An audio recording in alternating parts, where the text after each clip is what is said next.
How can you see HEIC images on your Android phone? Let me explain that. And if this is your first time here on this channel, most definitely subscribe so you never miss anything important. Well, of course, you can check out your gallery or, the place where you have that file type. By the way, HEIC is only captured by the iPhone. So the way to get the file is by, when somebody shares that with you or through one way or another. But the whole point is that you can see if your phone supports it, because in my case, I can literally download that photo from, let's say, Google Drive, and in my gallery, it is viewable like every other picture. I can swipe up on it, and you can see that this photo has been captured by the iPhone, so it is right there.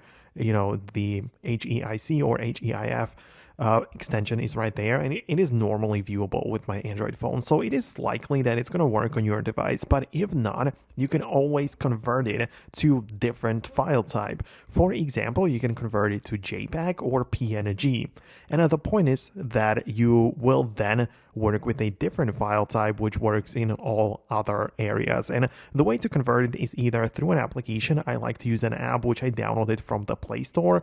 It is literally called like HEIC to JPEG converter, so you can use that app where you upload that image and let it convert. Or you can also use an online method where you don't download an app but instead look up a website which does exactly the same thing. So that is how you can basically do this.